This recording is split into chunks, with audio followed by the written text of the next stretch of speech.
Okay, so handing over the mic to Daku Maharaj, నాయకుడు, కథానాయకుడు, సమాజ సేవకుడు నందమూరి బాలకృష్ణ గారిని మాట్లాడవలసిందిగా రిక్వెస్ట్ చేస్తున్నాము సార్.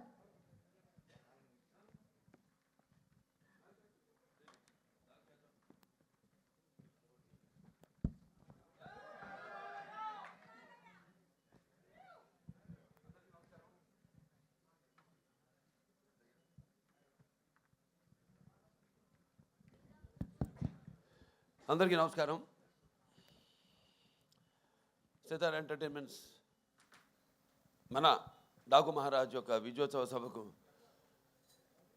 సెలబ్రేషన్స్కి పిచ్చేసిన పాత్రికేయ సోదరులందరికీ, ప్రింట్ అండ్ ఎలక్ట్రానిక్ మీడియా వారికి నా హృదయపూర్వక కళాభివందనాలు తెలియజేసుకుంటున్నాను. అందరూ వాళ్ళ అనుభవాలు చెప్పారు. ఈ సినిమా మొదట కొబ్బరికాయ గుట్టిన దగ్గర నుంచి కూడా జరిగిన వింతల గురించి. నేను ఎప్పుడు నమ్మేది ఒక దైవాన్ని నమ్ముతాను, అది కూడా మనకి తోడవ్వాలి ఇప్పుడని. ఆ దైవం, కనిపించిన దైవం, అది వేరే వేరే రూపాల్లో ఉండొచ్చు.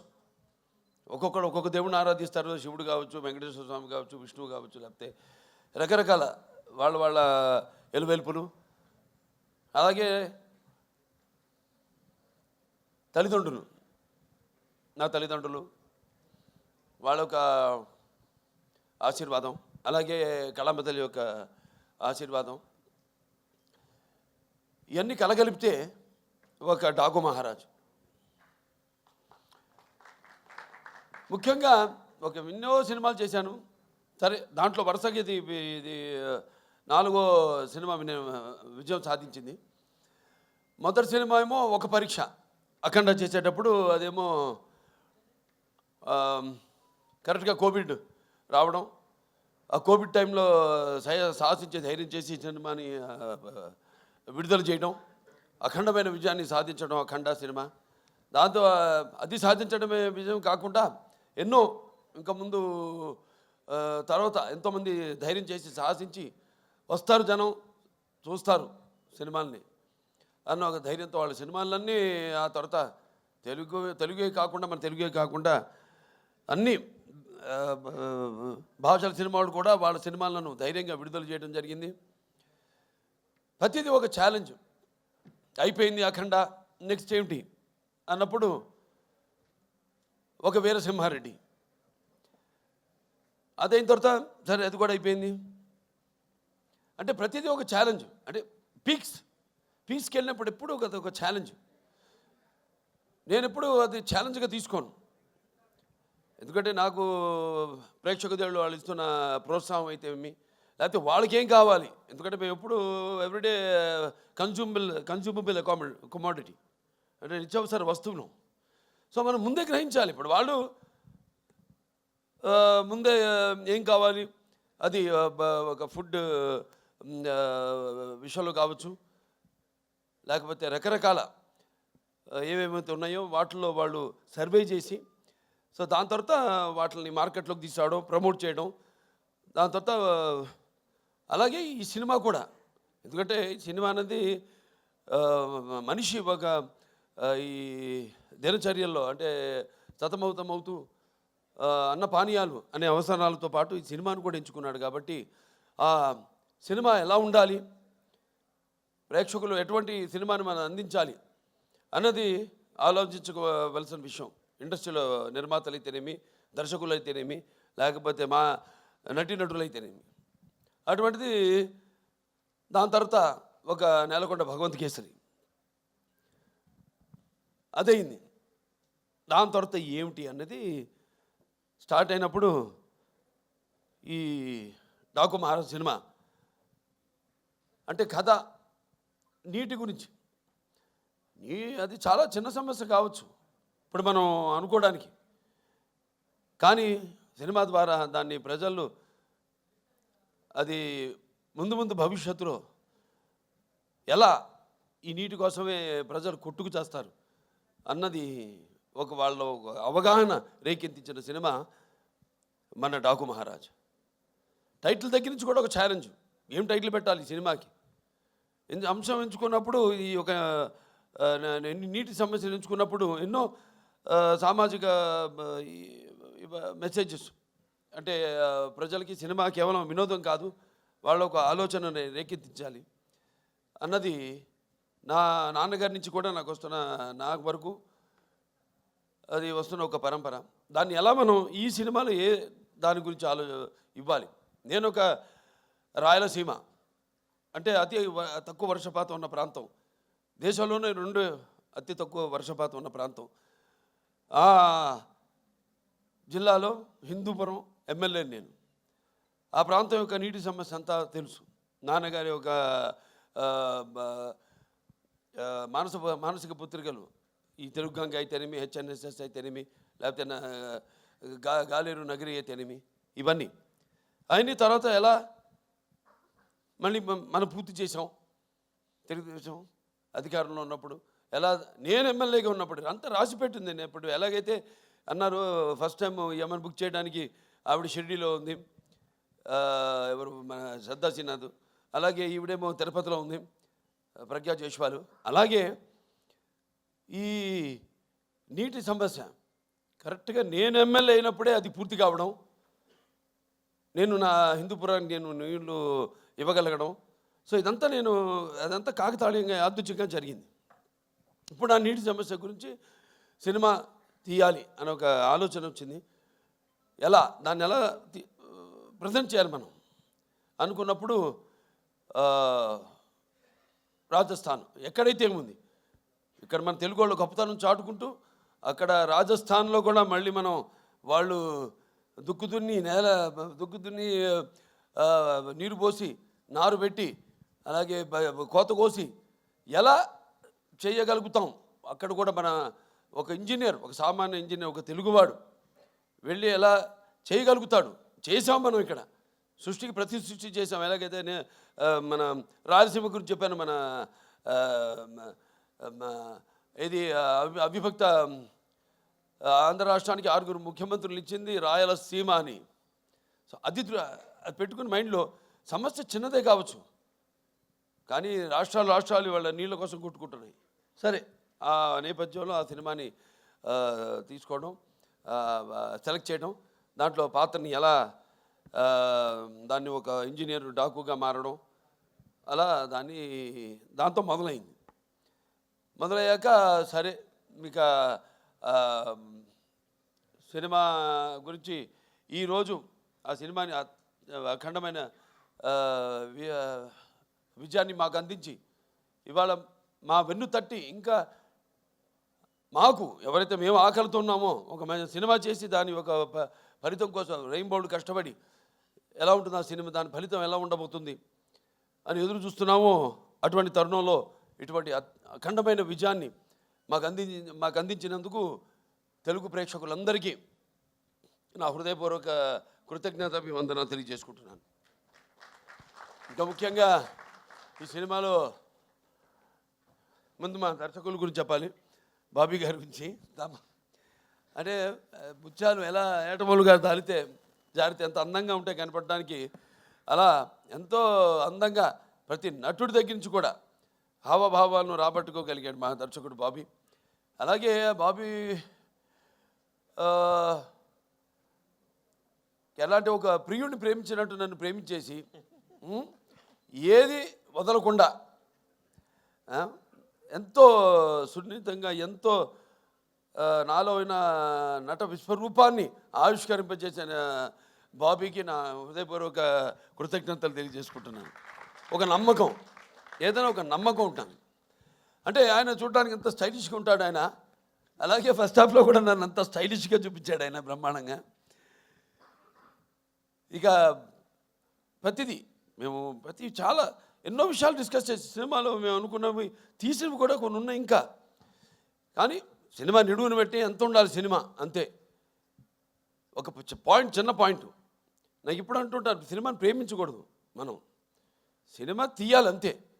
ప్రేమించామంటే ఇక మన కంట్రోల్లో ఉండదు సినిమా అన్నది, వెళ్ళిపోతుంది. 3 గంటలు కూడా దాటుతుంది సినిమా. అలా కాదు, చెప్పేదైతే చిన్న పాయింట్ మంచి సన్నివేశాలతో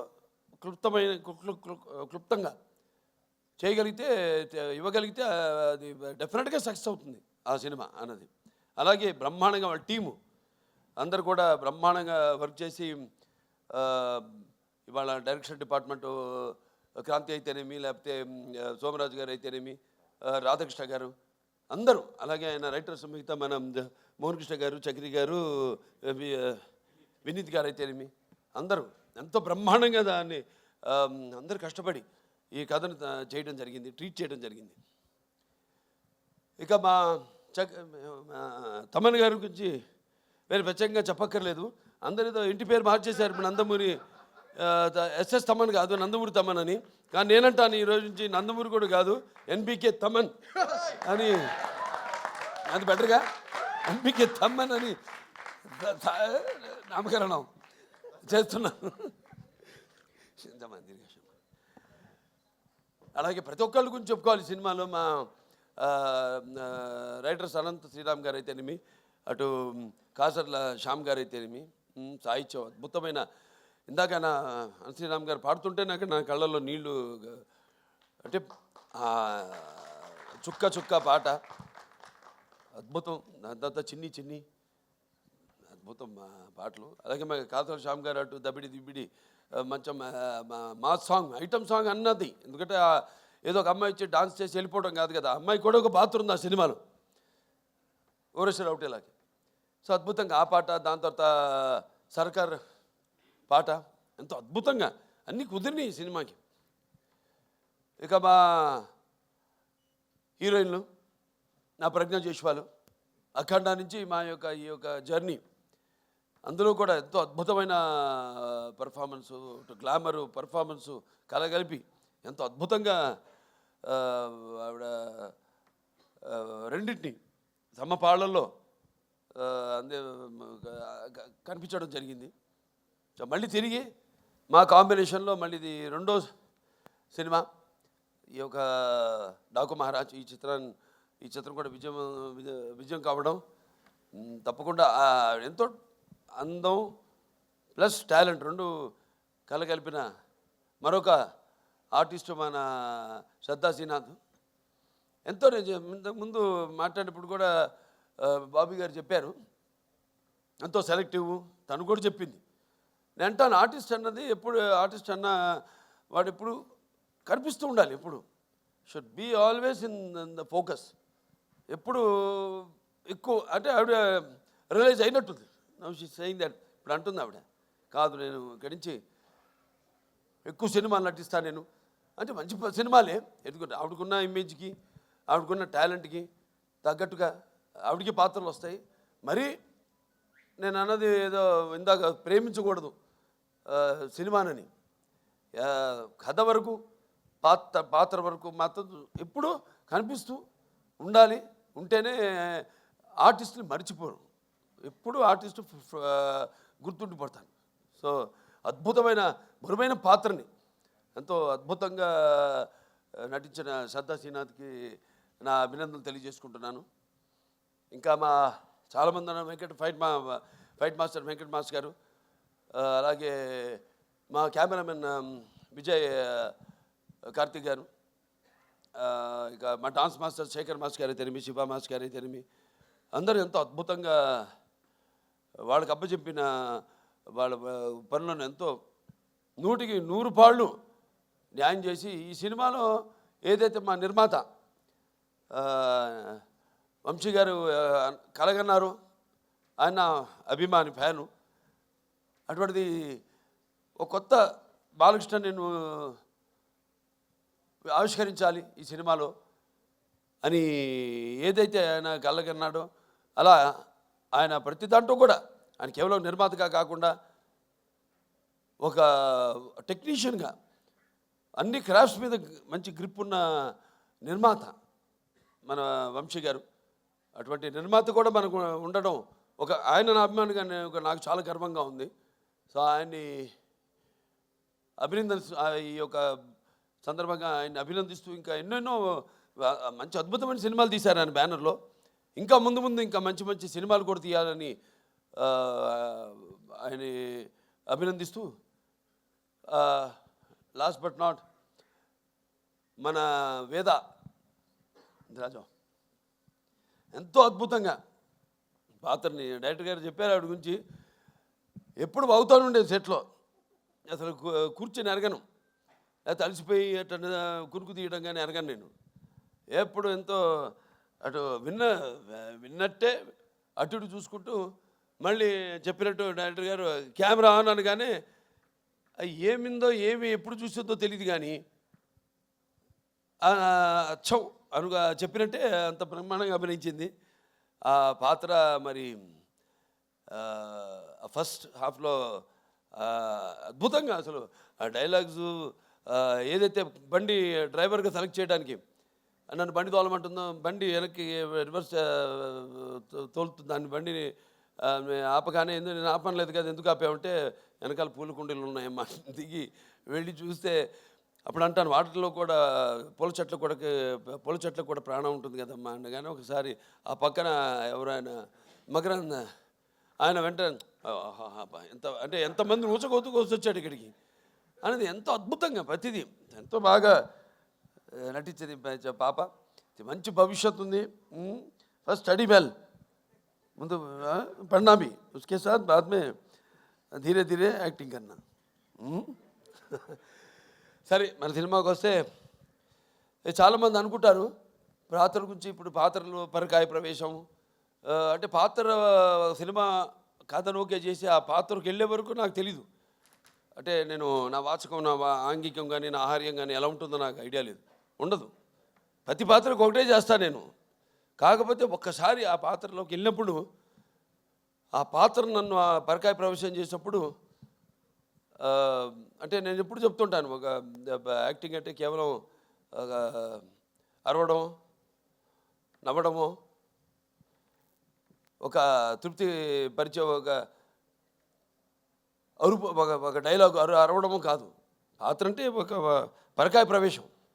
ఇంకో పాత్రలోకి ఏ పాత్ర అనుభవాలు అయితే ఆ పాత్రకు ఆత్మ అనుభవాలు అయితే మనము అనుభవించలేదో ఆ పాత్రలోకి వెళ్ళిపోవడం. సో అది నాకు ఒక గొప్ప వరంగా భావిస్తున్నాను మా నాన్నగారి తొరత. అలాగే చాలామంది అంటుంటారు అంటే ఈ సినిమా మొదలైంది కూడా ఈ సప్త సముద్రాలు వాటి గురించి చర్చించుకుంటూ ఎన్నో చర్చించుకున్నాం సరదాగా. ఇక చర్చించుకోవడానికి ఉంది, సబ్జెక్ట్ ఇంత అనుకుంటాం, దాన్ని కుదిస్తాం మళ్ళీ. నేను చెప్పినట్టు 2.5 గంటలు అని. అంటే మనకి ఎలా ఉన్నాయి, లవణ సముద్రం అయితేనేమి, ఇచ్చు సముద్రం అయితేనేమి, లేకపోతే సర్ప సముద్రం అయితేనేమి, దధి సముద్రం అయితేనేమి, క్షర సముద్రం అయితేనేమి, లేకపోతే శుద్ధ సముద్రం అయితేనేమి, ఇలా మన దాంట్లో కూడా మన శరీరంలో కూడా 7 సముద్రాల నుంచి మొదలైంది. మన ప్రపంచంలో కూడా 7 సముద్రాలు ఉన్నాయి. ఎలా ఏం చేద్దాం, ఈ నీళ్ళ గురించి ఎన్నో డిస్కషన్స్ చేసాం. వాటర్ గురించి ఒక సీన్ కూడా తీసేసాం, నిడుగు ఎక్కువైందని. దాంట్లో మన గురించి చెప్పుకుంటాం. ఏది మన సార్ ఆర్థర్ కాటన్ ధర ఒక్కడే గోదావరి దగ్గర ధవళేశ్వరం ఆనకట్ట కట్టించాడు. అలాగే ఈ యొక్క ఏదైతే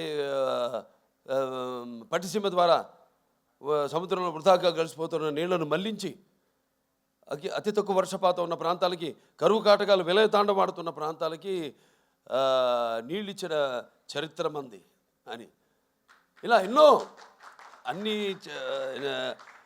అంటే ఒక మన తెలుగువాడు గొప్పతనం. ఇవాళ ఇక్కడే కాదు, ఎక్కడికి వెళ్ళినా అంతా మన తెలుగువాడు ఉన్నారు ప్రపంచంలో.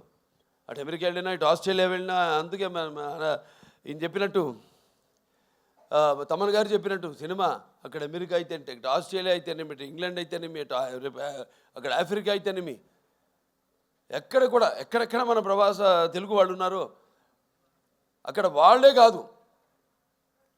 కాకుండా ఇవాళ మన తెలుగు సినిమా ఏ రేంజ్కి వెళ్ళిందంటే ఇవాళ అవతల వాళ్ళు అంటే ఆ దేశస్తులు కూడా సినిమాను చూసి, మన సినిమాను చూసి ప్రశంసించే స్థాయికి మన తెలుగు చలనచిత్ర పరిశ్రమ ఎదిగిందంటే మరి మనం ఎంతోమంది, దానికి మన గొప్పలే మనం ఎక్కువ చెప్పుకోము. సో కాబట్టి ప్రేయర్లో అప్రస్తుతం ఇక్కడ. ఎందుకంటే నా వరకు నేను నా గురించి ఆలోచించుకుంటుంటాను. నా వరకు నేను ఎంత బాగుండాలి అంత అన్నది ఒక స్వార్థం అయితే తమ్మన్ గారు చెప్పారు చాలా వివరంగా.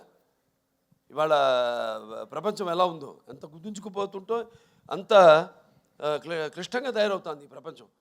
ఇవాళ నీళ్ళ గురించి తీసామంటే నీళ్ళే ఇవాళ అక్కడ చైనా అయితేనేమి, తిరిగి గాజెస్ అయితేనేమి, లేకపోతే ఇవాళ బ్రహ్మపుత్రం మీద రేపు ఆనకట్ట కట్టాలి వాళ్ళు అనుకోవడం అయితేనేమి, రేపు అబ్దుల్ కలాం గారు చెప్పినట్టు ఇక ముందు ముందు జరగబోయేది వెపన్స్తో కాదు, యుద్ధాలు, వాటర్ వార్స్ జరుగుతాయని ఆయన యుఎన్ఓలో ఆయన ప్రసంగంలో చెప్పడం జరిగింది అబ్దుల్ కలాం గారు. అలా ఎన్నో చూసుకుంటే నా వరకు నా రికార్డ్స్ అన్నీ అన్స్టాపబుల్, నా కలెక్షన్స్ అన్నీ అన్స్టాపబుల్, నా అవార్డ్స్ అన్నీ అన్స్టాపబుల్, నా రివార్డ్స్ అన్నీ అన్స్టాపబుల్. వీటికి ముఖ్యంగా నా తెలుగు ప్రజానికానికి అలాగే నా అభిమానులందరూ కూడా నా కృతజ్ఞతలు తెలియజేసుకుంటున్నాను. ఎందుకంటే మనం ఇచ్చిన దాన్ని ఆదరించి కొత్తదనాన్ని ఎప్పుడు ఆస్వాదిస్తారు మన తెలుగు వాళ్ళు అన్నదానికి ఒక నిదర్శనం. అంటే నాకేంటంటే సినిమా అంటే ఒక భాషా భేదం కానీ, లేకపోతే ఒక ఆడమ్మగా తేడా కానీ, లేకపోతే దానికి దారిద్రది తారతమ్యములు కానీ, పండిత పామరాది పట్టుబిడుపులు కానీ, దురభిమానులనే అడ్డుకోడలు ఉండవన్నది నాకు నమ్మకం. అటువంటిది మంచి సినిమాని ఈరోజు ఈ ఒక మన ఈ డాకు మహారాజ్ని అందరూ ప్రేక్షకులందరూ ఆదరించారంటే మరి మన వాళ్ళ తత్వం, వాళ్ళ నేచర్ ఏంటో అంటే ఒకసారి నేను అన్నట్టు మంచి తీస్తే ఏదైనా వాళ్ళ స్వీకరిస్తారు, బ్రహ్మరథం పడతారు అన్న దానికి ఇవాళ ఈ డాకు మహారాజ్ సక్సెస్ ఒక పెద్ద ఉదాహరణ. సో వాళ్ళందరూ కూడా నా తెలుగు ప్రేక్షక దేవుళ్లకు అభిమానులకు అందరికీ నా కృతజ్ఞతలు తెలియజేసుకుంటూ, అలాగే ఈ సినిమా ఒక సక్సెస్ ఫంక్షన్ అనంతపూర్లో చేద్దామని అనుకున్నప్పుడు ఆ క్రితం ముందు రోజు ఒక అనుకోని సంఘటన జరగడం, దాంతో మళ్ళీ దాన్ని క్యాన్సిల్ చేయడం, ఎంతో వ్యయప్రయాసాలు కూర్చి అభిమానులు అక్కడ మా టీంని స్వాగతం పలకడానికి ఎన్నో ఏర్పాట్లు చేసుకున్నారు వాళ్ళంతా. అటువంటిదే క్యాన్సిల్ అయింది, వెళ్ళలేకపోయాం. రేపు 22 వచ్చే 22 అంటే బుధవారం అక్కడ అనంతపూర్ వాళ్ళ సమక్షంలోనే అనంతపూర్ అభిమానులు అక్కడ మా ప్రజల యొక్క సమక్షంలో రేపు ఈ యొక్క డాకు మహారాజ్ యొక్క విజయోత్సవ పండుగను అక్కడ జరుపుకోబోతున్నాం అని చెప్పుకోవడానికి ఎంతో సంతోషంగా ఉంది. సో చాలా మరొకసారి అందరికీ నా ధన్యవాదాలు తెలియజేసుకుంటున్నాను. ఇక ముఖ్యంగా పాత్రికేయ సోదరులందరికీ, ప్రింట్ అండ్ ఎలక్ట్రానిక్ మీడియా వారందరూ కూడా ఒక మంచి సినిమాని ఇచ్చినందుకు మంచి రివ్యూస్ ఇచ్చి దాన్ని ప్రచారకర్తలుగా ఇప్పుడు ఏదైనా ఉంటుంది, ఒక ప్రభుత్వం ఒకటి అనుకుంటే దాన్ని మరి ప్రజల్లోకి తీసుకెళ్ళేది ఎవరంటే కింద బ్యూరోక్రాట్స్, దాన్ని ఇన్కార్పొరేట్ చేయడం. అటువంటిది మంచి సినిమానికి మంచి రివ్యూస్ ఇచ్చి ప్రజల్లోకి తీసుకెళ్ళిన నా పాత్రికేయ సోదరులందరూ కూడా నా కృతజ్ఞతలు చేసుకుంటూ మరొకసారి అందరికీ టీం అంటే కార్ డ్రైవర్ నుంచి కూడా ప్రొడక్షన్ బాయ్ వరకు మాకు వంటలు వండిపెట్టిన వంటవాడి దగ్గర నుంచి కూడా ప్రతి ఒక్కరికి పేరు పేరున నా కృతజ్ఞతలు తెలియజేసుకుంటూ నేను సెలవు తీసుకుంటున్నాను. థ్యాంక్ యూ బాలకృష్ణ గారు. అండ్ ఇప్పుడు బాలయ్య యువసేన కుక్కట్పల్లి నుంచి పవన్ గారిని, రామకృష్ణ గారిని క్యాలెండర్ లాంచ్ కోసం వేదిక మీదకి రావాల్సిందిగా రిక్వెస్ట్ చేస్తున్నాము.